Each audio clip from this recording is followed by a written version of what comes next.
Today we're working with the Craf-Tex double-sided fusible table runner pad. This was an item that I wasn't aware of until I started working with this video, and I'm so excited to have found out about it. I've got so many ideas on how I want to use it. The table runner pad is a pre-cut 20-inch by 50-inch piece of Bosal Craf-Tex Plus double-sided fusible interfacing.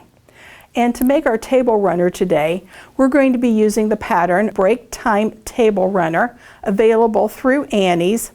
And we're also going to be using this beautiful fabric collection, Northcott's Botanical Blues fabric, which is available as a packet for this table runner pattern.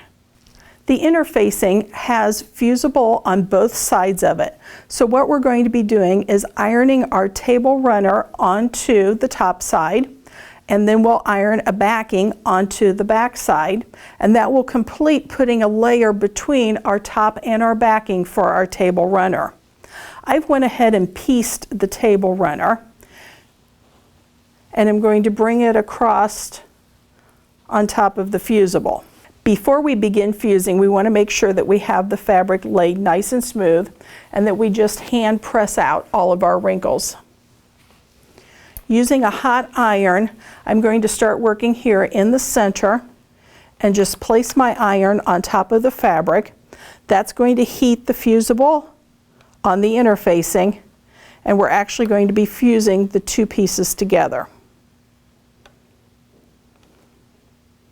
I'm just lightly lifting the iron and moving it to a new location as I'm fusing, so that way I don't press any wrinkles into the table runner as we're adhering it to the interfacing. By starting in the center, if there's any extra fullness in our piecing, it will allow us to work that out towards the edge.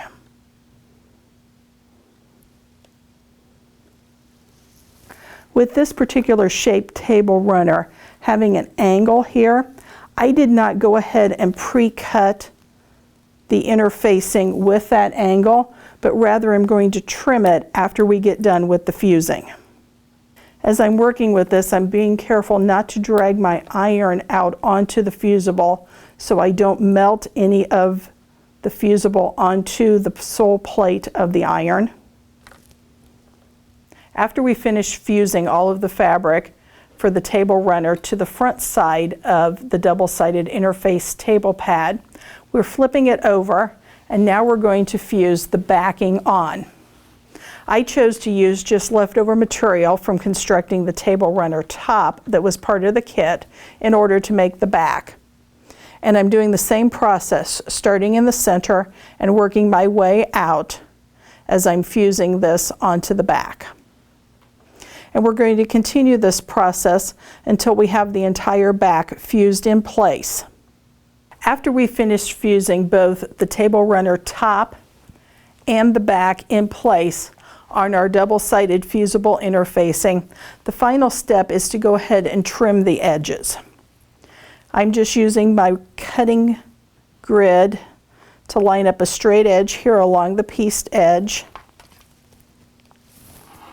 and using my rotary cutter, trimming these edges even.